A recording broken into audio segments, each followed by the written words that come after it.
Welcome to part 2. So as far as any kind of backplot goes, we have John Anderton, who apparently lost his son in a public pool many years ago, because nothing says audience manipulation quite like a missing kid. The point here is that he supposedly is so obsessed with pre-crime because if it had existed when his son went missing, he might never have lost him in the first place. Of course, that's only if he was murdered, which they still don't know he was, but who needs a good motivation when you've got a crappy movie? So anyway, here comes the next part of the film that just doesn't click with me. Admittedly, this is a personal problem and not necessarily an objective flaw of the film, but here we come to find how the precogs are regarded in this world, as well as how pre-crime regards itself. Science has stolen most of our miracles. In a way, they give us hope. Hope of the existence of the divine. I find it interesting that some people have begun to deify the precogs.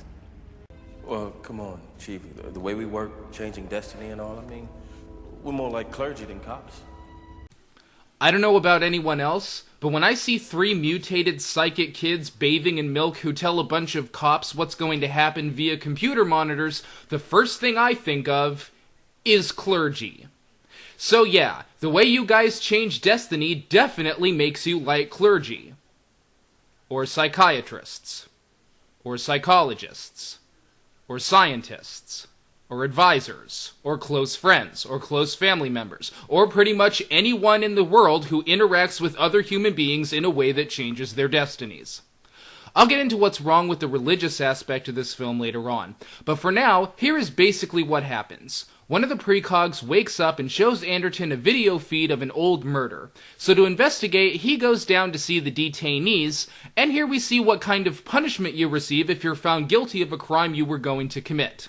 Oh, they don't just throw you in prison like any other murderer, even though technically they are like any other murderer, except they haven't killed anyone. Of course not, because the retard punishment must fit the retard crime. These people stick you in a stupid little tube where your body is paralyzed but your mind remains active, which is 2 things: cruel and unusual.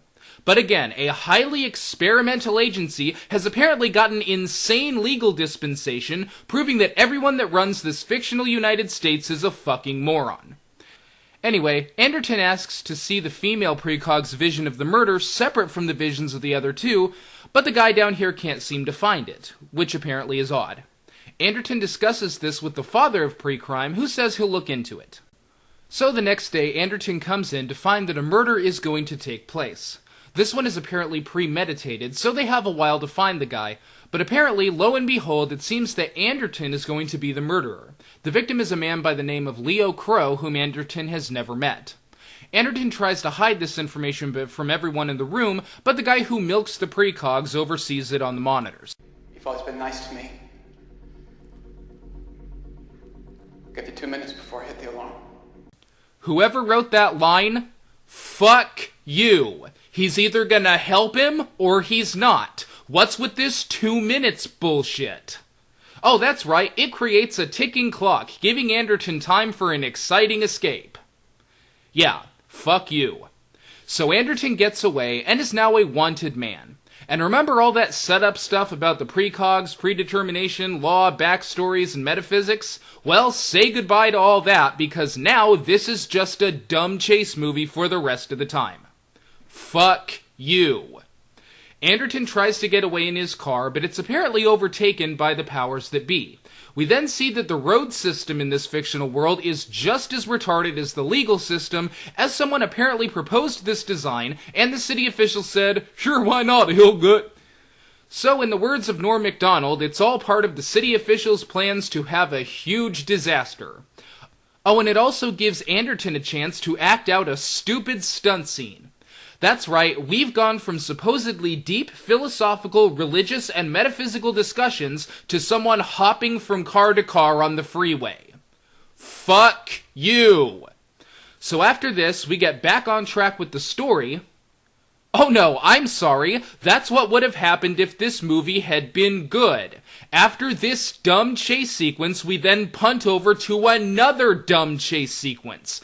This time with the flying monkeys from The Wizard of Oz, who feel the need to have little sirens attached to their backs. That's how you know they're cops, after all, 'cause you wouldn't have figured that out otherwise. Fuck You! So since there's about a dozen of them and they have jetpacks, they all land, take Anderton down, and bring him in.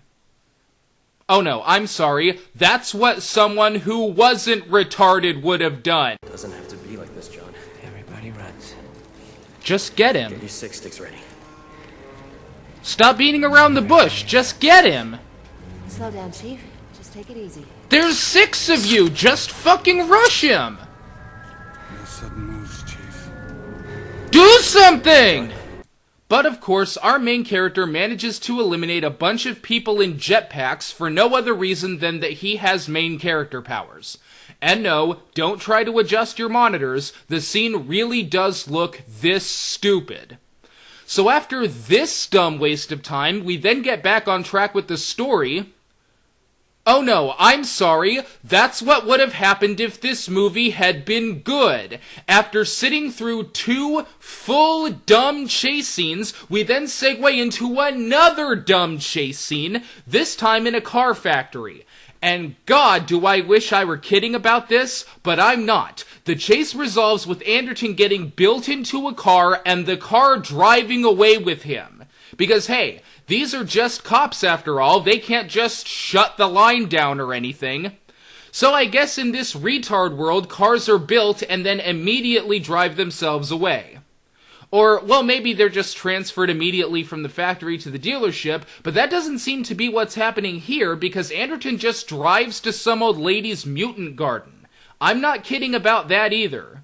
And of course, the pre-crime idiots can't just auto-commandeer this car the way they did his last one, or maybe follow it, or maybe put out an APB on the car. I mean, it's not like they know what car he's in after all. Fuck you! So after 3 dumb chase scenes in a row, Anderton arrives in an old lady's retard garden. This lady was apparently one of the people who invented pre-crime in the first place, but left because she didn't like the way it was going. But for someone who has never told anyone any information about the genesis of pre-crime, she sure seems to have no problem dumping verbal diarrhea on Anderton. Apparently she was just hanging around her retard garden waiting for someone to come along who needed the plot explained. I'm not gonna commit murder. I've never met the man I'm supposed to kill. And yet a chain of events has started, a chain that will lead you inexorably to his murder. Not if I stay away from him. How can you avoid a man you never met? Hey, moron! Fucking moron! He doesn't have to avoid the man. He just has to avoid where the man is. He knows it's somewhere in Washington, D.C., and he knows the day and time of when the murder is supposed to take place. So, gee, here's an idea. Get out of Washington, D.C.! Just go somewhere else until the time of the murder blows over and then come back. That's a 100% guarantee that you're not gonna kill anyone. What was that thing you said again, Roger Ebert? There are several opportunities in this movie for this guy to get clean away, no problems, he's out of town, they never see him again, but no, he has to stay there and make one mistake after another, one brainless act after another, just in order to set up another sequence. Oh yeah. So then the woman starts dumping a bunch of information on him. She tells him that the precogs were genetically engineered mistakes, but most importantly that the visions of the 3 don't always match up. Sometimes one will see the future differently than the other 2. This means that the criminal's future isn't so predetermined as is thought in pre-crime, and that some may have been arrested unjustly. These alternate visions are known as minority reports and are erased from the logs to avoid anyone knowing that there may be a flaw in the system. The head of pre-crime knows about these minority reports, but is keeping his mouth shut in order to keep pre-crime looking good in the eyes of the public. Boy, I say again, for someone hiding out in the middle of nowhere, she sure had an awful lot of information to give the first person that dropped by. Fuck you! So finally it occurs to both of them that Anderton may have a minority report of his own, and that it would be stored in the female precog herself if that is the case. Then a plan is formulated. Just walk right into pre-crime, get into the temple, somehow tap into these precogs, and then download this minority report. If you have one. And then walk out. Actually, I think you have to run out, but yes, that is what you have to do.